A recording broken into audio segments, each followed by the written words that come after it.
Bienvenue à cette chronique sur Affinity Photo.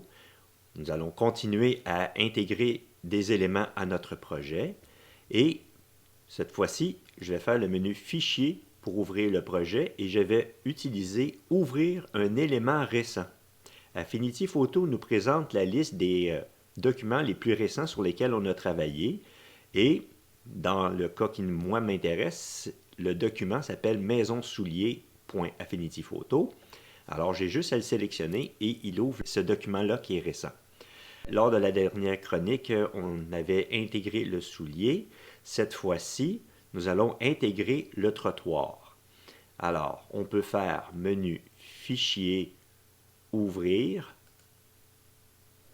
sélectionner 03 Trottoir et accepter le document. Nous allons pouvoir éventuellement extraire le trottoir de l'image à l'aide d'une sélection, mais avant tout, j'aimerais vous montrer quelque chose parce qu'on va utiliser un outil un peu spécial pour sélectionner et extraire le trottoir de son environnement, de cette photo. Et l'outil qu'on va utiliser se trouve ici à gauche, c'est l'outil Plume. L'outil Plume est utilisé généralement pour dessiner des formes, mais il peut aussi servir d'outil pour pouvoir éventuellement bâtir une sélection et construire soit une sélection et un masque. Il est surtout utile lorsque, dans certains projets, les outils de sélection de base ou généralement utilisés ne sont pas assez efficaces. Alors, l'outil Plume nous permet de dessiner le contour qu'on veut extraire de manière très précise et d'extraire finalement la portion d'image qui nous intéresse. L'outil qui est complémentaire à l'outil Plume, et j'ai réussi à avoir le menu en cliquant longtemps sur cette option. Quand je dis longtemps, c'est faire un long clic. C'est l'outil Nœud. Les deux travaillent ensemble et on va voir comment. Avant toute chose, ce que je vais faire, c'est que je vais créer un nouveau document pour vous le montrer en format lettre.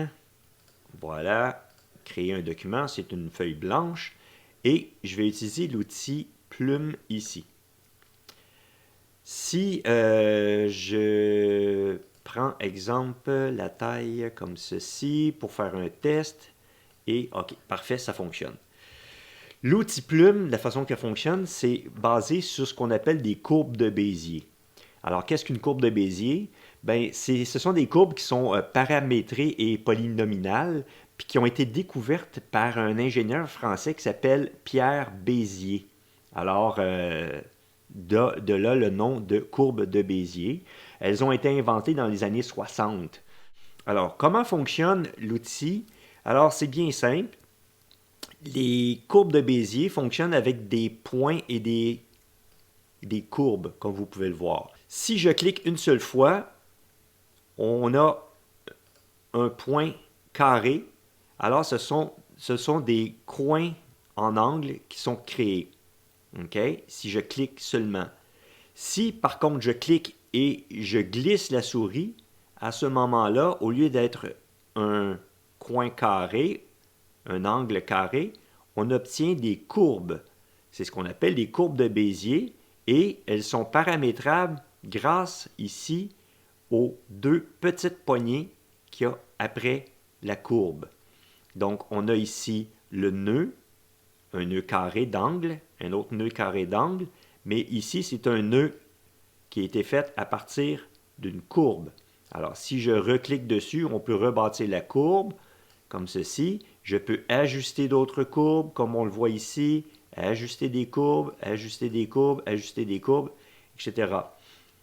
Une fois qu'on a fait des courbes, on peut aussi l'ajuster. Si je choisis l'outil nœud, je peux ajuster n'importe quel nœud, que ce soit un nœud d'angle ou un nœud avec une courbe, mais la courbe ici, le nœud qui est sélectionné, je peux jouer aussi avec ses poignées. Si je clique sur celle-ci, celle-ci possède deux poignées, alors je peux ajuster l'angle des courbes de manière à pouvoir suivre des contours d'objets complexes, comme vous pouvez le voir. Et ce qui est intéressant aussi avec Affinity et autres logiciels du genre, c'est qu'on peut convertir un nœud ici qui est carré.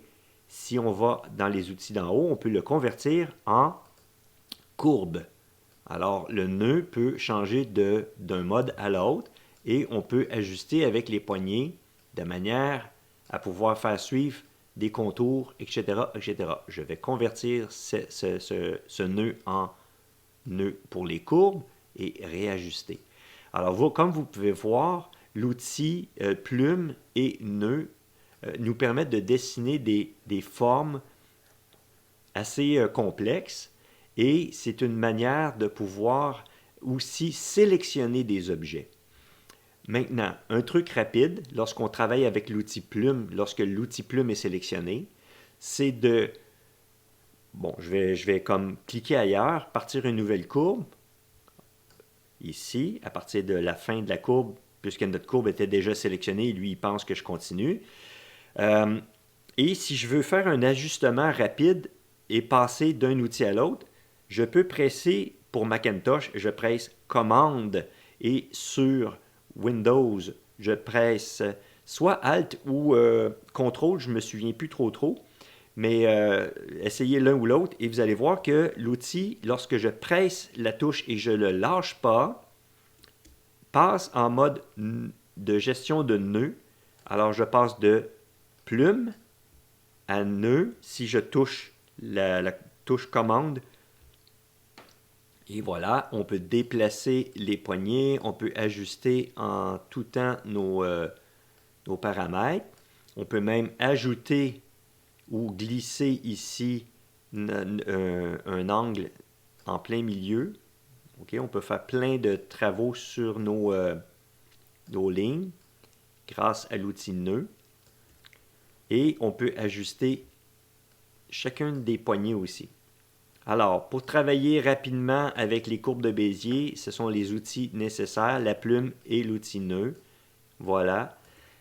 Vous allez devoir pratiquer cet outil-là beaucoup parce que c'est quand même un outil qui prend un certain temps à maîtriser. Bon, ceci étant dit, maintenant on va fermer ce document. Je vais donc faire le X pour fermer ce document et je n'enregistrerai pas. Je vais passer à mon onglet trottoir qu'on avait ouvert tantôt. J'ai encore l'outil ici de courbe de Bézier, donc la plume de sélectionner. Et en m'assurant que mon trait est aucun et que je travaille ici dans le mode plume courbe de Bézier, je vais commencer à sélectionner mon trottoir. Là, c'est sûr et certain que ça va demander un peu de travail, mais je vais essayer de vous simplifier la vie pour le trottoir. On va commencer par le coin ici du trottoir. Je vais faire un clic sans glisser et on va aller chercher l'autre coin avec la main en pressant sur la barre d'espacement. Je fais apparaître la main, je peux glisser. Je peux aussi agrandir mon image. Et on voit ici que le trottoir se poursuit comme ceci, passe par-dessus ceci et arrive dans un coin. Alors je pense que je pourrais juste faire un clic ici. La ligne va suivre. Faire un clic ici, droit. Et ici, on voit qu'il y a une courbe. Alors je vais aller dans le milieu de la courbe et je vais faire un clic tout en gardant la souris enfoncée. Et je vais commencer à étirer les poignets vers la sortie de la courbe. Donc, mais pas trop long. Je regarde le dessin que ça donne et lorsque je suis satisfait, je relâche. Je peux me déplacer dans mon image, essayer de suivre la courbe. Je vais faire un autre clic ici en suivant la ligne vers la sortie de la courbe. Et là, à partir d'ici, ça semble être assez droit. Tout le long ici du trottoir, c'est assez droit. Donc, je vais peut-être me rendre au milieu du trottoir et faire un clic. Oui, ça semble être assez droit. Je vais me rendre maintenant jusqu'à la courbe ici. Et moi, ce que je veux, c'est que je veux avoir la portion courbée ici. En fait, ce que je vais faire, c'est que je vais aller chercher jusqu'à ce pilier-là ici. Je vais donc faire un clic au bas du pilier, un clic en haut du pilier ici, comme ceci. Je vais par la suite me déplacer de l'autre côté du trottoir. Je vais faire un clic. Je vais me rendre ici et commencer à faire un clic avec, en lâchant pas la souris, je vais commencer à ajuster ma courbe. Je vais faire un clic ici. Donc, je prends cette courbe-là du trottoir. Je vais cliquer ici pour garder cette portion-là. Je vais cliquer ici pour aller chercher le morceau de bois qui est en dessous du trottoir. Je vais donc suivre cette base jusqu'au coin ici, parce qu'on voit que la base rentre ici comme ça. Je clique ici pour obtenir un point au bord du trottoir et je pense que le trottoir est droit. Si je me déplace jusqu'au bord de l'image, oui, comme ceci. Et maintenant, pour fermer ma sélection ou mon dessin, je vais cliquer en dehors comme ceci, cliquer en dehors comme ceci, cliquer en dehors comme ceci pour me laisser une marge et finalement fermer ma sélection. Donc, on voit ici qu'il y a une courbe. Cette courbe-là, on peut en faire un masque. Si je clique sur masque, le masque a été appliqué à l'arrière-plan. OK? Donc, qu'est-ce qu'on obtient? On a une courbe ici qu'on peut réajuster encore au besoin si jamais il y a des choses qui sont mal faites, parce qu'elle est encore considérée comme une courbe. On le voit ici. C'est un masque, mais de type courbe. Et grâce à l'outil plume et à l'outil nœud qu'on peut faire apparaître en pressant sur la touche, on peut réajuster au besoin chacune des portions. Comme exemple, ici, si je voulais avoir plutôt le trottoir qui arrête ici, je pourrais réajuster l'ensemble de mes points pour faire arrêter comme ça, ma sélection comme ceci. Là, je vais faire CTRL ou commande Z, Z, comme ceci pour éliminer ce que je viens de faire, mais je pourrais réajuster chacun des points. Une fois que le travail, je vais faire commande 0, CTRL 0 pour voir tout l'ensemble de mon œuvre. Une fois qu'on est satisfait du travail qu'on a fait, on s'assure de sélectionner le calque, pas juste le masque, mais le calque au complet. On peut même le fermer pour être sûr et qu'il est complètement en bleu. OK? On va faire édition, copier. On va retourner dans la maison soulier et on va faire édition, coller. Et on va se retrouver maintenant avec notre trottoir qui est inséré directement dans notre projet. Et comme par habitude, je vais immédiatement l'appeler trottoir. Voilà, j'ai renommé mon calque trottoir et mon objet est ici. Je vais prendre l'outil de déplacement qui nous permet de faire bouger nos objets et je vais tenter de placer le trottoir à un endroit qui me plaît. Et ici, j'aimerais mieux que le trottoir aille dans l'autre sens, c'est-à-dire qu'au lieu d'arriver comme ceci, il aille dans l'autre sens. Alors, ce que je vais faire, c'est que je vais aller sur le menu « Organiser » et je vais faire un retournement horizontal de l'image qui est sélectionnée. Donc, j'organise mon image en y faisant faire une rotation. Je vais donc placer le trottoir comme ceci. C'est correct. Et maintenant, ici, c'est sûr certain qu'on voit que le trottoir s'arrête de manière brusque dans le coin, mais il n'y a rien qui m'empêche d'étirer l'image pour faire disparaître le coin et replacer le trottoir pour donner comme s'il terminait ici et qu'il était pour mener au soulier. Alors, une fois qu'on a placé notre trottoir à l'endroit qu'on désirait, on considère que notre intégration de trottoir est bonne.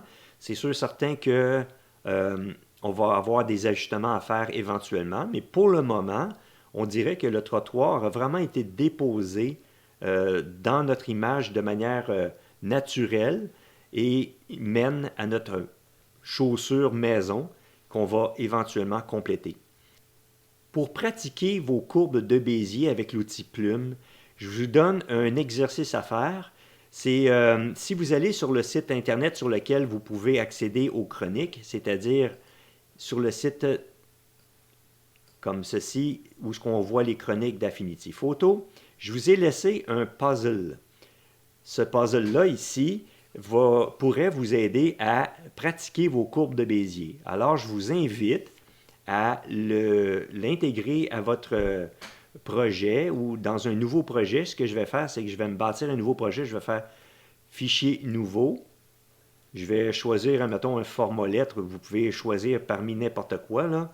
Je vais faire Créer. Je me retrouve avec un projet blanc. Je vais aller sur Internet et je vais prendre le puzzle et je vais glisser directement sur mon document.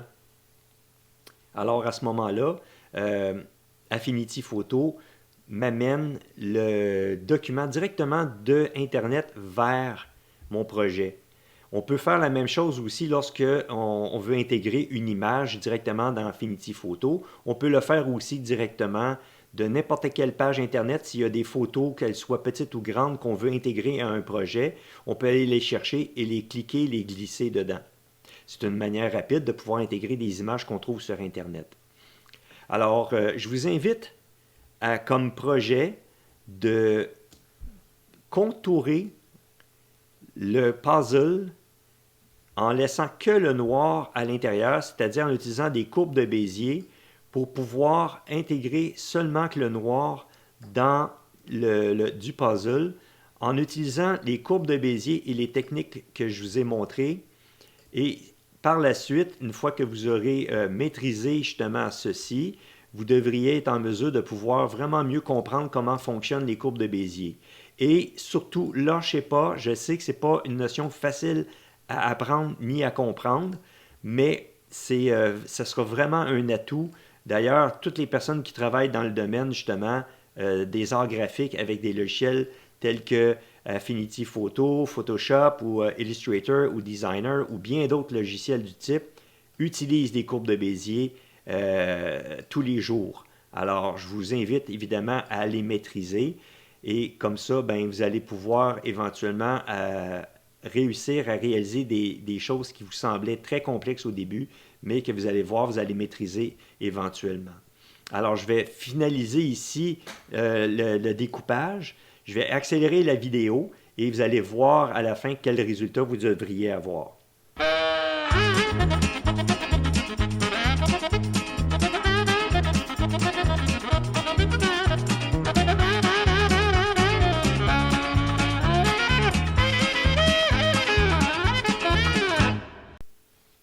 Alors voilà le résultat final. Vous devriez obtenir quelque chose qui ressemble à cette forme. Alors j'ai réussi à extraire complètement si j'élimine ici, là, on voit ici que j'ai réussi à extraire complètement l'arrière-plan coloré ainsi que le pourtour blanc si j'ai fait ma sélection correcte. Alors je vous invite à pratiquer et on se revoit à la prochaine chronique. Bonne chance!